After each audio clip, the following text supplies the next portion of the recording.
You're listening to Your Rivers Are Wrong, the podcast.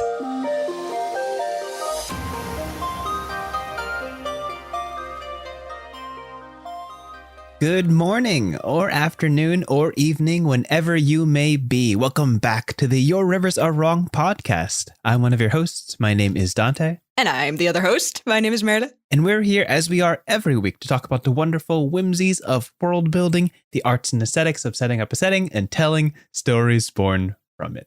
Ain't that the way? Ugh. Now, we're back to a tried and true tradition for every 5th and 10th episode, I think it is now. Yeah. As we step into episode 6. We got structure. Why are you saying that? So surprised. Episode 65. Episode 65 we're stepping into is another fan prompts episode fueled by your creativity as we grab your prompts and improvise them to the best of our ability. It's going to be a lot of fun, but I feel like there's a lot to talk about before that. I feel like we always need to, like, a moment to just check in before, which is, part of the deal. That's why you're here anyway. I think we should start off with what is probably the biggest news or biggest life update recently. Something that happened to you, if you could inform the crowd of your successes. Oh, I shall inform the crowd. Don't you worry. In fact, past Monday, which was yesterday. That feels weird. Life away. I finished my graduation presentation for my master's degree. Woo! So I might just in the very near future be a master of the arts. How does that sound? Oh, isn't that satisfying? Yeah, that sounds pretty crazy to me. It was a short presentation because it's basically an online thing. It started as a COVID security measure in case things close down, but also now it's just an online thing. So it was great, but also means that the final presentations and everything are online as well. So it's a very anticlimactic thing to have like a presentation of 20 minutes and then just shut down your computer and be like, well, I guess I graduated. I guess I'm done now. What is that? Okay. Yeah. So that was interesting, but I'm very happy I can stop doing the things I needed to do for a month and was procrastinating real hard on. Yeah. The release. Which was super duper funny because when we were hanging out in London, always in the backdrop of every conversation was like, after this, I'm going to go finish my graduation work. In 6 days. Yeah. Yep, it's true. I mean, even during the holiday, it was kind of there because I had to finish a report and the planning was literally during our holidays, which was not the best planning, I admit. But, what do you do? I made it work eventually. Yeah. So, yeah. I'm glad I'm not, multitasking anymore, which is good for in that part of my life, at least. Let's keep the disclaimer there.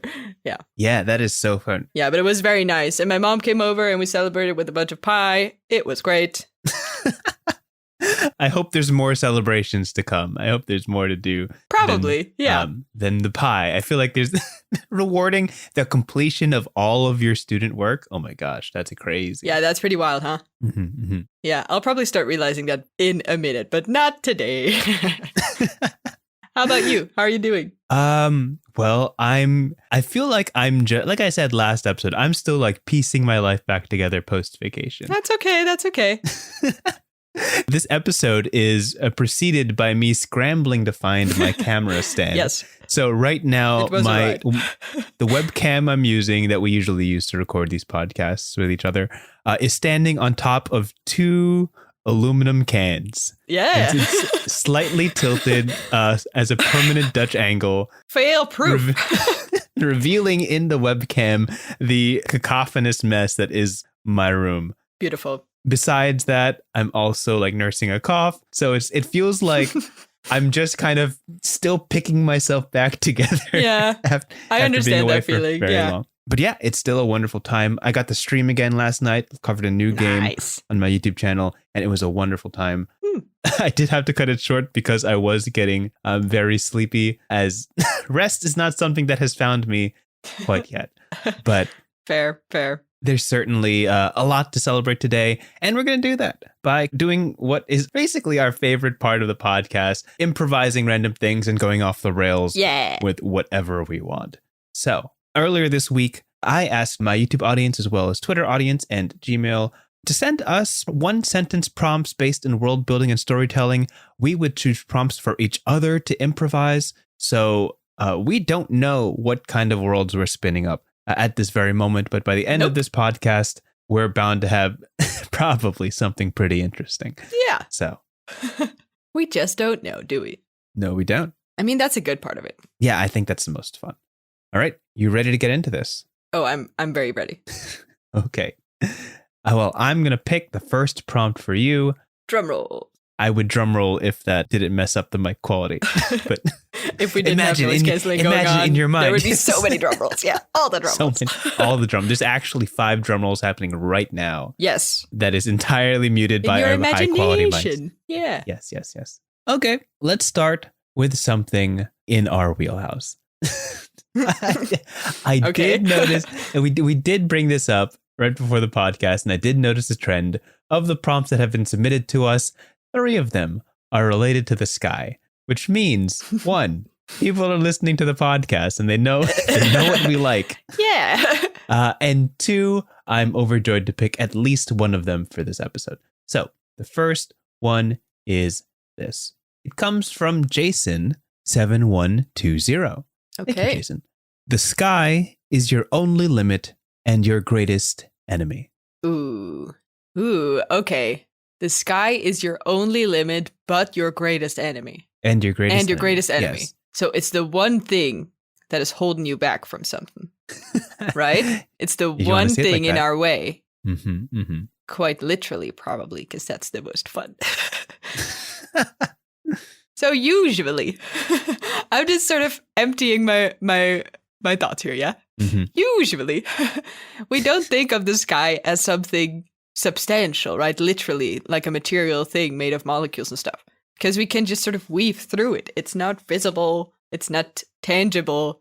It's easy to forget that sky is also like, or air, is a thing that that's sort of everything else in the world is basically air. Of course, yeah. So I feel like, what if the sky, or, what if there was some sort of thing that was there instead of the sky, or the sky in this world would be made of something else that's not as easily traversable, right? So I'm thinking, well, yeah, maybe let's not go like all like spacing out about this literally. Like, I don't want it to be heavy or something, but I'm thinking, for instance, once you see, or you have sometimes those days when the sky is super covered up, right? Like thick clouds, you feel like you're more sort of enclosed, or it's a bit more gloomy because literally everything you see is gray instead of like this in between blue or white or whatever. Yeah, the light's not coming through as much.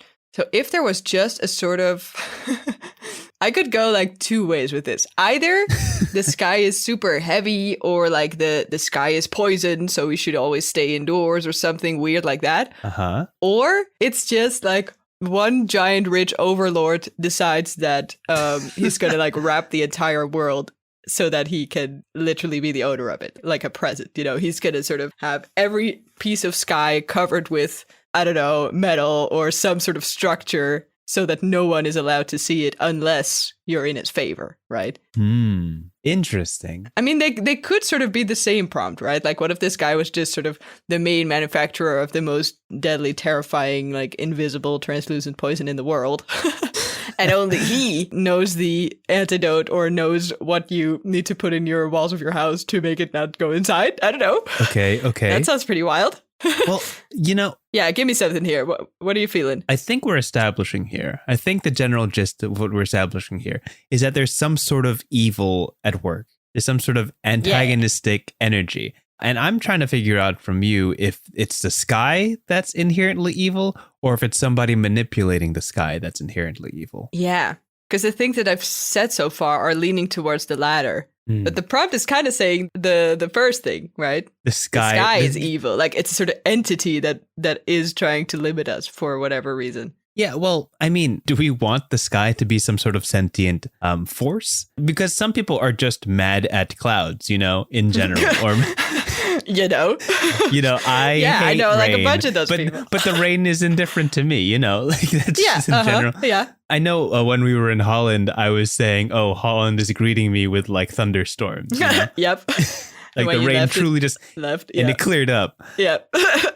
So rain could be my greatest enemy, but rain itself is not necessarily don't care about you. Yeah. Yeah, it doesn't. Yeah, I'm just a person. Yeah. Right? So is the sky like a sentient force? Okay, so here's somebody another manipulating it? angle to this. I feel like I'm spreading all over the place, but I like this one as well. What if all the people who curse the weather will get more weather, thrown back at them? Because the sky's like, what do you mean you don't like rain? Well, if you don't like rain, well, here's a bunch more of them because I don't like the way you're talking to me right now. So what if you can just never be unsatisfied with the weather? Because once you do, you'll get it back like tenfold. Because the sky is listening. The sky is listening. I wish I got that. That's some wild Big right Brother shit. Yeah. The sky, like you can be like disgruntled at the sky, but you can never vocalize it because if you do, it's like hearing you, bro. Yeah, it's like those personal clouds that like follow you around. Yes, and rain specifically on you. Ooh, I like that. Yeah, I like this more. I'm not going anywhere, but I feel like this makes the most sense for the prompt. Like, I like the sky or the heavens being some sort of entity that is just very hot-headed.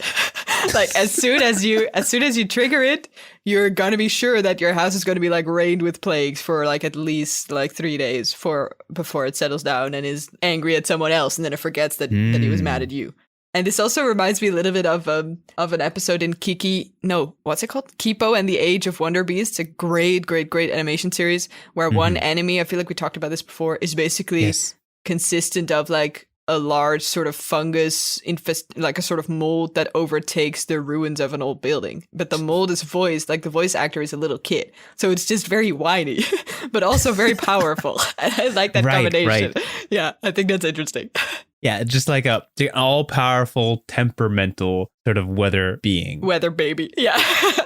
Weather baby. That's the title of this.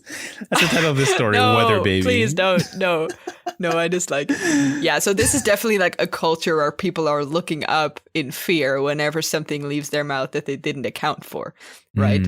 I think this is also something where people, raise their hands when they want to call upon, good favors of weather, right? If they're like, God, I'm going to be married in 2 weeks. I hope no one else in my surroundings says something shitty because then, thunderstorms, we don't talk about Bruno, It's also very much a let's keep each other in check, because if you don't like me and if you don't like the weather and you're my neighbor, I'm going to get a bunch of rain too. And it sucks. Right. So there's like this community energy of like, we should all praise the weather baby.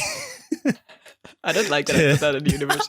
But yes. Sure. To make sure that, it's appropriate for everybody. Yeah, I totally get that. Yeah. I mean. And the little clouds are just like extra spiteful. The ones that just revolve around one. Yeah. Like there's like general spite, and then there's like extra spite. It's like just one person. Yes, those are like the anti-bonus points that you can get. Yeah, the blacklisted people. Yeah, for sure. I'm sold on the setting. You know what I would really like is if there was like a fantasy setting where there's a whole lot of other lore, but this is just how the weather behaved. And nobody ever brings it up. Nobody ever talks about it, but it's just like that's interesting. Like a sort of right? casualness to it. I kind of like that as well. Yeah. It's not even the centerpiece of the story. It's just like, don't complain about the weather. And everybody knows it. And it's just like a backdrop. Yeah, for sure.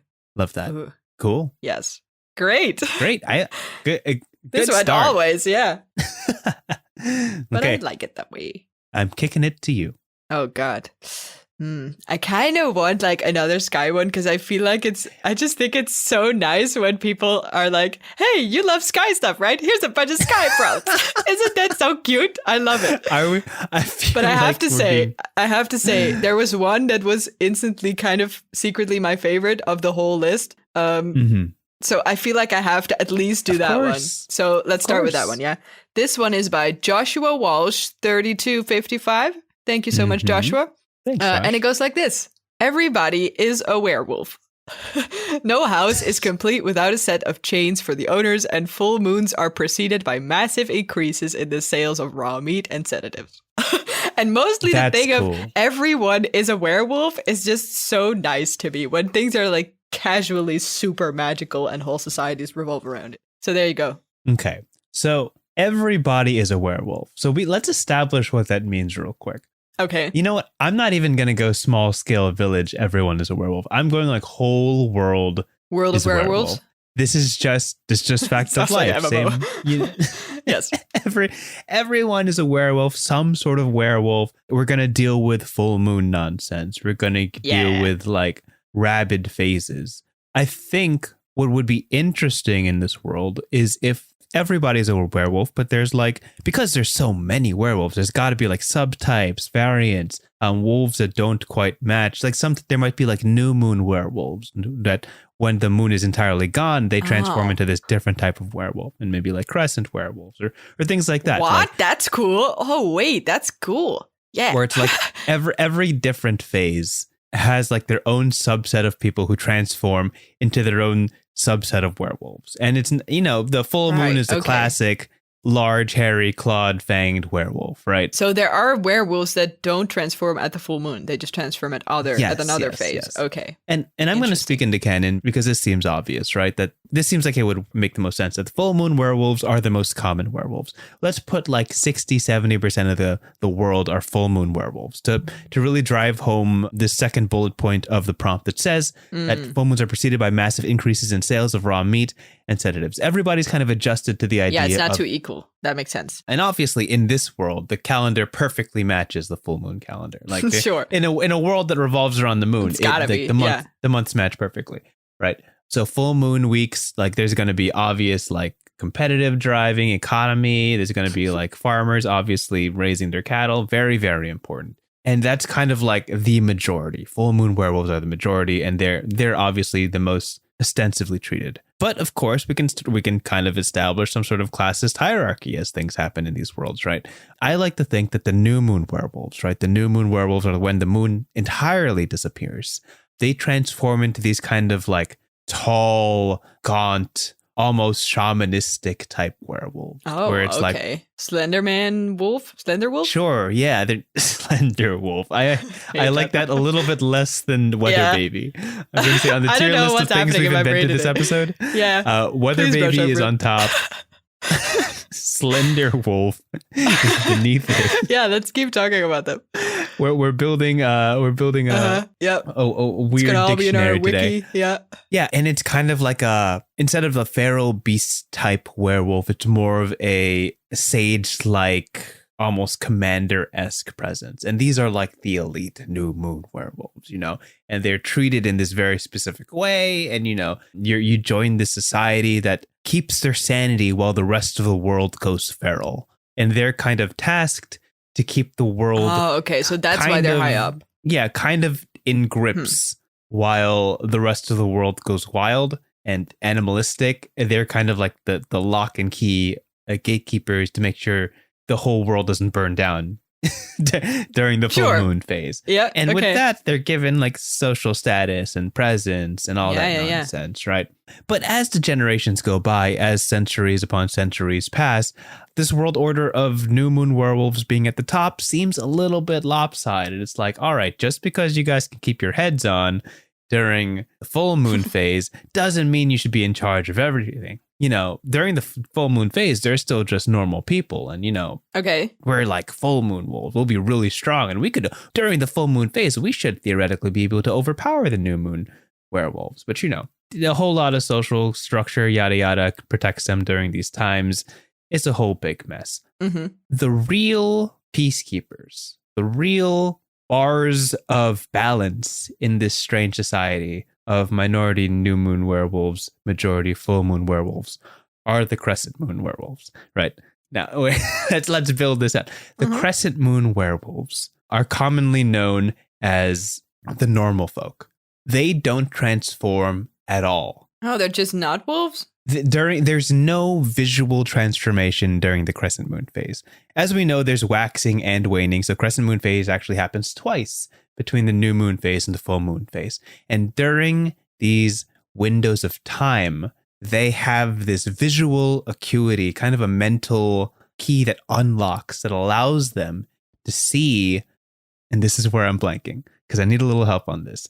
I want the crescent moon werewolf transformation to not be a physical one, to not be one that manifests in visual form, but one that actually appears inside. I want this to be a state where the crescent moon werewolves are traditionally seen as the weakest of the set, but they are crucial to society as a whole in terms of balancing the two forces. Yeah. I think what I'm leaning towards is that crescent moon werewolves have the ability to revert the transformation of other werewolves. Oh, what? Okay. Yeah. But then they gotta be the highest in the hierarchy, no? Because that's like changing a person's nature. Or is it just a temporary, putting a band-aid on? Is that the feeling? Because I was also thinking of like, there's still a sense of heightening then, I guess, right? Like heightening your senses or something. It's just not a physical, exactly, right. Increase of whatever it is. But it can be in a sort of, we can almost go a little bit like superhero-y. Because then you can still say like, it's not I'm not physically more strong, but there's strength in, I don't know, talking down someone or making sure that no one gets killed by feral people. Yeah, I mean, the kind of this limiting factor. I feel like it's kind of a jumble of ideas right now, but I imagine the strongest two forces in this world, as I kind of like coalesce this idea into one solid form. The strongest two forces in the world are the new moon werewolves, who are inherently magical and very powerful, full moon werewolves, which are the majority and very strong, and the crescent moon werewolves, who kind of are the outsiders of the community, and they have to kind of figure out where they belong. And in that, perhaps their innate talent, which may not be linked to the phases of the moon, is the knowledge and collection of knowledge and archives or in history of the ability to revert and kind of tamper down the transformations. Yeah, it can always be a sort of avatar, like connecting to all the previous experiences and in this way gaining all the knowledge that there is about them. Yeah. Or about it. I think what would be really cool is like in a hypothetical book, the main character kind of steps into the mind palace of the crescent moon werewolves and really like witnesses the knowledge that has been gained over the course of many, many generations, right? And it's like, for these specific situations, you're tasked with handling this outbreak or this outbreak or this outbreak. So yeah, that's my pitch. That's what I'm going with. Yeah, sounds great. That's a world filled with werewolves. I love it. Thanks, Joshua, for that one. Thank you. Appreciate it. Okay. Should we bounce over to the next one? Yeah, back to you. Okay. Now, this one is from a familiar face and has been delivered to us via email. Oh. Again, we always say you can send your prompts through yourriversarewrong@gmail.com. That's right. And although we had a lot submitted through YouTube, I'd like to always try to highlight people who message us directly. So this is by our friend Doug the Dragonborn. Doug. Messages us again. Hi, Doug. I think they sent us a prompt way back when about like currency. I think that was the first time they messaged us. That's one of the first episodes, no? Yeah, that was fun. Yeah, first couple of seasons. So this is the prompt for you. Prayers take an entire year before they can be answered. How does this change the way people worship? Ooh, that's a good one. Ooh, okay. Oh, this is so nice. Let me think. So at first my brain went to like, okay, so this is a super long, like ritualistic kind of prayer where you take a year to finish one and then afterwards it will be answered. But it doesn't have to be. It can also just be, I'm putting something in the universe now and then after a year, we'll see where it landed, right? Mm-hmm. So in any case, it's got to be a planned thing. People got to, think ahead in this world. Because if you want to get something done, or if you want the help with whatever it is you need help with, or if you want, the good spirits of whoever you're praying to for a specific event or for a specific person or whatever, you need to do it like a year in advance. So anything that you pray for, it can't be tiny things. It's got to be like big things that, both that are coming and that you are willing to wait for, basically. So because if it's so small that after a month you're like, yeah, this wouldn't even been, the intensity sort of get lost if it's a long period like that. So I think anything small, like, make sure I don't, I don't know, I never pray in my life. What do you do in prayers? Like, I don't know, wishing good fortunes on someone or wishing someone well on their journey or whatever, or praying for someone's health that's deteriorating or someone who's gotten the flu or whatever. It's not happening in this world because it takes a fucking year. So it's only going to be big things, right? So I feel like rather than prayer being sort of something as a, okay, depending on the God and stuff, right? Like, I don't know if we're in fantasy or if we're in sort of more classic Christianity or whatever, kind of more real world way.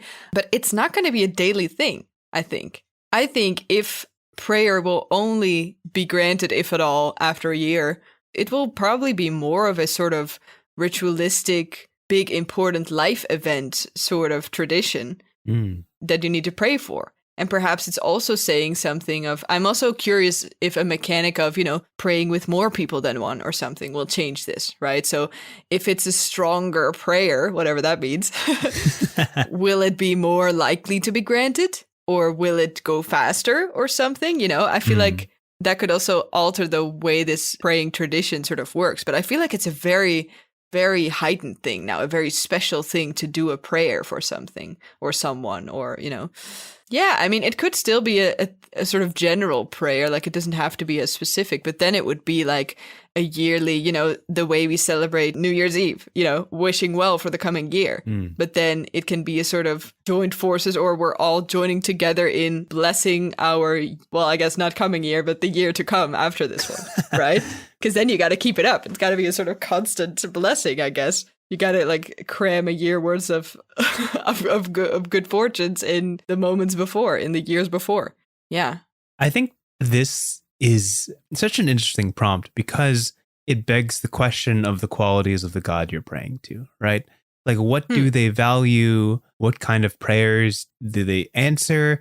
How guaranteed is this year thing that it has been scienced out to be like, oh, they respond in a year, Yeah. Like, what was that, like mythos, or is that something that's confirmed? Like, how intense are these prayers, and like how frequent do they get answered? Yeah. And what exactly does the God reward in terms of these prayers? Is there like a grandness? Is there like how many people are praying all at once? Yeah.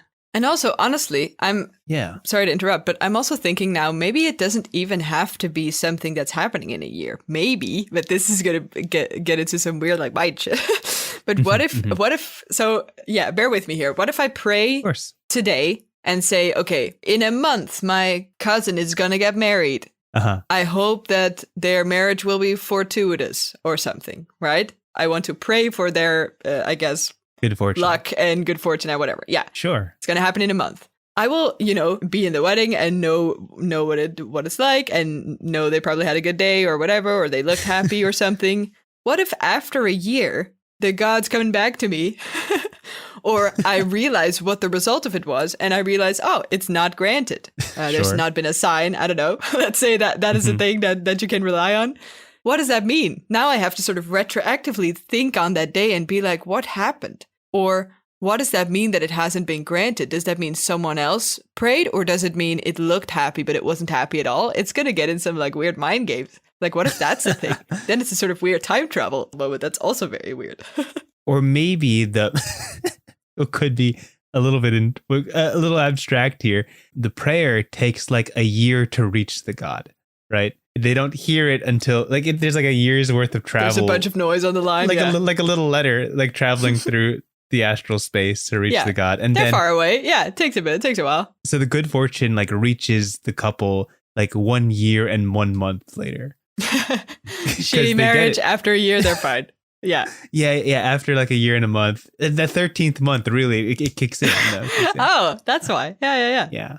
Huh. In my head, I'm not going to make any assumptions about this God, but I feel like if there was a story built around this premise, there would be like one character who just lives a good and fortunate life, or a healthy, wealthy life. Mm-hmm. And their secret that they kind of keep quietly to themselves is that they just pray daily, right? And it's just little things. Oh my God, that's evil. And then even, it's evil? Yeah, everybody like taking all that fucking gear off to do the thing, and then he's just casually praying daily. Wild. But it's interesting. How rude is that? Evil. Not sharing that to everyone else who needs to wait a fucking year to finish anything they want to get done?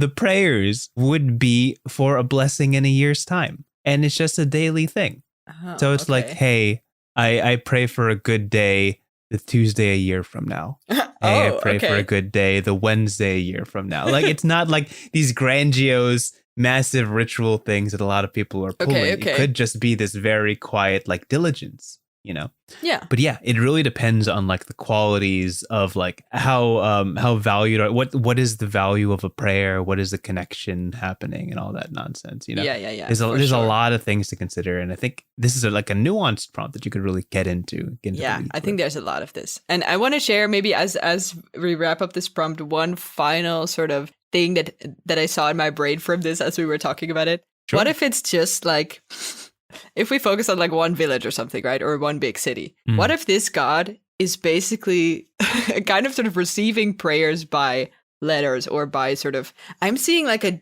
giant sort of wall with tiny little cupboards in that where every person has to like drop their letter or their whatever token of whatever prayer in. And after a year, each cubby will basically be empty. It will have been, picked up in a way. Or it can be like, the day you start putting something in, the clock will start for a year, and then after a year it will be gone. But then if you prayed for good health for your, I don't know, your mother who is very ill and might not make it after the year, right? Every day you're going to see this person at the wall sort of looking if their prayer has been received yet. If their prayer has been received, and it's going to get closer and closer to the end of the year, and every day they're going to hope and with all their might, hope that the cupboard, that the little, the little slot will be empty, because that means there might be hope for something else instead of just waiting until maybe the worst happens, I like this idea of having like one place where everyone is sort of concentrated on the hope of it, right? I think that's kind of interesting. That. Yeah. It's got this like transcendent mailman energy. Sort of, yeah. Yeah. Becomes quite physical. Yeah. Like I'm imagining a wall of like 365 slots. And like you put your mail in that slot and that thing seals for a year. And then after a year, it opens up again entirely empty.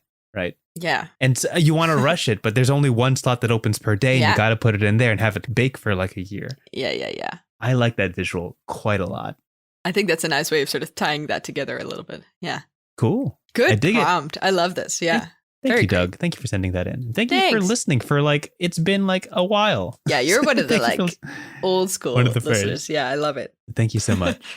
All right, let's bounce over to our last prompt of the day. Last prompt? Oh my God, we're going through these. Listen, we could keep going, but we only got this much amount of time. Yeah, if only we could answer all of you guys, because they're all so great. If only I had the time to edit a 2-hour podcast episode. Yep. So let's get into this last one. What do you got for me? Okay. I'm kind of, I mean, I gotta do the sky one, don't I? I feel like we gotta. You don't have to, but you gotta. Yeah, but I kind of want to. If they know as well. Okay, here we go. It's gotta happen. After the coming prompt one, we won't do any sky prompts. Promise, maybe. I'm not promising that. Okay, here you go. Are you ready? This one's from Cobalt Chief 6425. Thank you, Cobalt Chief. And the prompt goes as follows. In the past month, 5 giant statues have fallen from the sky, each of a different being, but only 2 are recognizable. Make of that whatever you want. Okay, I have an idea. It's simmering. I can hear it from here. You can hear my brain sizzling across the mic, across the Atlantic Ocean. Yes, all the way. Oh my gosh. Yes. Okay, I got this one. All right. You got it. Here we go. Bring it on. Classic medieval village town. Middle of a large farm field. You can see the mountains in the distance. The sky is blue. I'm really setting up the scenario here. Everybody's going about their day. There is a greater story to be told in this world of a war that is continuing, that is raging in the cities and landscapes far to the south. And in this idyllic little village, they don't really, it's not too affected, but it's in the undertones of daily life, like what gets shipped out, the soldiers that pass by every now and then. This war has existed for many decades and will persist for a while. All of a sudden, falling from the sky with no pretense, no warning, except for a searing fire that plummets them through the stratosphere. 5 statues land in the center of town. These faces tower, strong 10, 15 feet tall, all posed dramatically, heroic poses, wielding swords or scrolls or whatever else might indicate their prowess, their status. The villagers are obviously caught off guard and alarmed, and they look at these statues. They don't recognize 3 of them, but the first one, everyone knows. The first one, and I'm thinking of a name, so give me a letter. I need a letter for this. A. A? Oh, that's the letter I was thinking about. What? Do you want another one? Actually, yeah. A is a really cool letter, but I can't think of a name right now. Okay, here's an M. M. Sure. We've done a couple M names before, but I'm just going to go with this. In this world, the villagers recognize the first statue as Commander Malcolm. Commander Malcolm is famous. He has been the chief commander of one of the Southern armies for the last 15 years. He has led a great number of military escapades across the entire Western coast.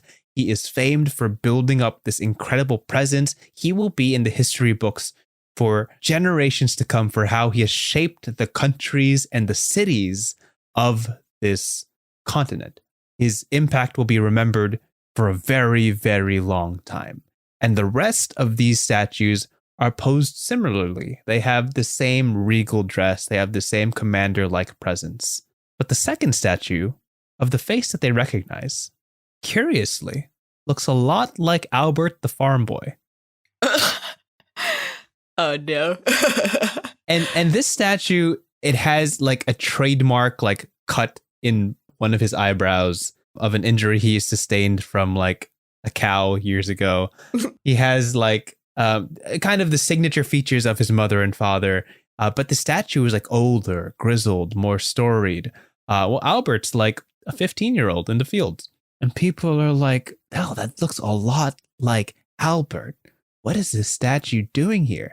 Well, if that's Commander Malcolm as the first one, if Albert is the second one, surely this is a message from the gods that he will become someone great. And Albert's called over and he's shown his statue, and Albert's like, oh, I guess what do you have to say for yourself? Yeah. Yeah, I kind of see it. Look, Albert, you're going to become famous one day. You're going to rule entire countries just like Commander Malcolm. It's time. We have to send you to the academy in the city. We got to get you learned. This is a prophecy from the great beings that you will be great.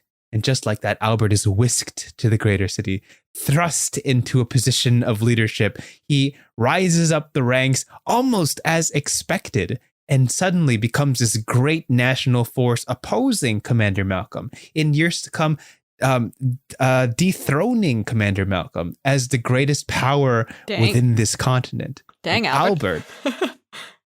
Ascends to this great commander's position. And decades down the line, people now flock to this little village town, waiting to see when the third statue is born, because they know for certain that great things will come to whoever this statue is. And the next few centuries of this country's history revolves around these 5 statues and the expectation of greatness from statues 3, 4, and 5. That's my pitch. Man, for world building. Solid one. Strong. I love it so pitch. much. It's self-fulfilling. Yeah. Or, Albert's actually really talented. Let's not hate on him. Maybe he just needed a good push. Yeah, maybe that wasn't. Maybe that wasn't. It was just a nudge in the right direction. A very physical, falling from the sky kind of nudge. Yeah. Yeah. In the backdrop of all of this will be revealed in season 5, episode 7, somewhere in the future, that these 5 statues are like D&D miniatures of the gods that they just dropped off of a cloud. Yeah, for sure. My bad. This is the epilogue. Yeah. Yeah. Where did they then go? it's just. Yep. So there's like a very God-crafted energy to these people, but whatever. And that's it. That's all I got. Yeah. Love it. I don't need to finish the story. I just got to start it. No, that's what it's a prompt for. Mm-hmm. We're jump-starting shit. Oh, this was great. This was a good bunch. Yeah. Thank you guys so much for pitching us these wonderful prompts. Again, if you have more, episode 70 is on its way. Yeah. By the time you're listening to this episode, we're probably already working on the tail end of this season. So please, whenever you find time and whenever you feel inspired, send us your prompts on my YouTube channel, Wintry D&D, or to our Gmail, which is yourriversarewrong@gmail.com. That's yourriversarewrong@gmail.com, or to our Twitter. Just the shoulder shimmy when we say that. And of course, our Twitter, which has all of 10 followers, but might have more, hopefully someday, which is YRAW Podcast. That's it. Perfect. I feel like I got to end this with something. What do we usually end this with? Oh, right. Yeah, of course. And as we this is me scrambling for it. Smooth, and as we you almost came all the way I got it. I'm almost there. sorry. And as we continue to build worlds and tell stories, there is a universal truth that will always be true for every story that has ever existed, and that which is your rivers are wrong. Yeah. Thanks for listening. Thanks for listening, guys. Bye-bye. Bye-bye. Thank you for listening to this episode of Your Rivers Are Wrong. If you have ideas for topics, prompts, or you just want to share your thoughts, please reach us at yourriversarewrong@gmail.com. That's yourriversarewrong@gmail.com. Also, a big thanks to Maarten Schellekens, who created the intro and outro music for our podcast. And most importantly, thank you for listening. We hope to see you at the next one. Bye.